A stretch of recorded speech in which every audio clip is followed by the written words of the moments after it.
నమస్కారం. ఈరోజు మహేష్ నియోజకవర్గంలో బోనాల పండుగకు సంబంధించిన చెక్కులు ఇవ్వాలని గౌరవ సలహాదారులు వేణుగోపాల్ గారు ఇక్కడికి రావడం జరిగింది. వాళ్ళకి స్వాగతం చెప్తా ఉన్నాం. కానీ వస్తున్నప్పుడు ప్రోటోకాల్ పాటించాల్సిన బాధ్యత కూడా ఉంటుంది.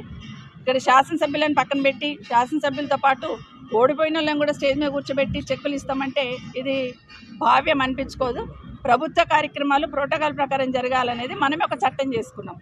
లేదు అక్కర్లేదు, ఓడిపోయిన వాళ్ళే మాకు ప్రధానంగా, రాజకీయాలే మాకు ముఖ్యం కాబట్టి ఓడిపోయిన వాళ్ళతో మేము కార్యక్రమాలు చేపిస్తామని అసెంబ్లీలో చట్టాన్ని మార్చి ఓడిపోయిన వాళ్ళని స్టేజ్ మీద కూర్చోబెట్టి మీరు కార్యక్రమాలు చేసుకోండి. అప్పుడు ప్రజలు సమాధానం చెప్తారు. ప్రజలు ఇచ్చిన తీర్పును కూడా పక్కన పెట్టి ఓడిపోయిన వాళ్ళని స్టేజ్ మీద తీసుకొచ్చి కూర్చోబెట్టి వాళ్ళ ద్వారానే ప్రభుత్వ కార్యక్రమాలు చేయిస్తామంటే ఇది ఎక్కడ పోతుంది అనేది ఒకసారి గౌరవ ముఖ్యమంత్రి గారు ప్రశ్నించుకోవాల్సిన అవసరం ఉంది. ఈరోజు ఎక్కడ పోయినా రాజకీయ ప్రాధాన్యతతో పాలన చేస్తున్నారు తప్పిస్తే ప్రజల అవసరాలు, ప్రజాప్రతినిధుల గౌరవాలు, సిస్టమ్ని మెయింటైన్ చేయాలనే ఆలోచన ఈ ముఖ్యమంత్రి గారికి లేదనిపిస్తూ ఉంది. ఈరోజు రాష్ట్రంలో యువత ఒక సైడు అల్లకల్లోలం అవుతూ రోడ్డు మీదకి వచ్చి వాళ్ళ వ్యూ వాళ్ళ ఆలోచన వినండి అంటే వినే తీరికి ప్రభుత్వానికి లేదు. కానీ ఈరోజు ఇలాంటి పాలన చేయడానికి ఇలాంటి పార్టీ పరంగా అన్ని కార్యక్రమాలు చేస్తూ ఉన్నారు. ఇప్పటికైనా గౌరవ స్పీకర్ గారు దయచేసి ఆలోచించండి. ప్రతిపక్ష ఎమ్మెల్యేలు ఉన్న ప్రతి దగ్గర ప్రోటోకాల్కి విరుద్ధంగా కార్యక్రమాలు జరుగుతూ ఉన్నాయి.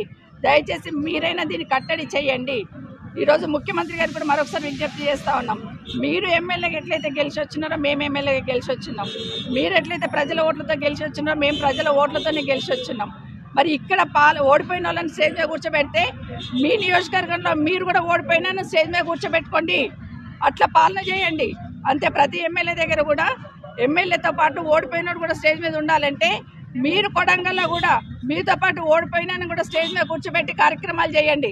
అట్లా చట్టాన్ని తీసుకురండి. లేదంటే పర్యవేక్షించండి. భవిష్యత్తులో ఇలా జరగకుండా ప్రజలకు అందాల్సిన సామరస్యంగా అందేటట్టు. ప్రజలేం అమాయకులు గారు. ప్రజలకు ఏం చేస్తున్నారు, ఎవరు తీసుకొచ్చారు అన్నీ తెలుసు. ఈరోజు బోనాలకి చెక్కులు ఇవ్వాలి, ప్రభుత్వం నుండి నిధులు ఇవ్వాలని శ్రీకారం చుట్టిందే కేసీఆర్ గారు. ఈరోజు వచ్చి మీరు చెప్పినంత మాత్రాన ఆ రోజు బీజం కేసీఆర్ వేశారు కాబట్టి ఈరోజు బోనాల చెక్కులు ఇస్తూ ఉన్నారు. ఆ రోజు బీజం కేసీఆర్ గారు వేశారు కాబట్టి రైతు బంధు లాంటి కార్యక్రమాలు చేస్తూ ఉన్నాం.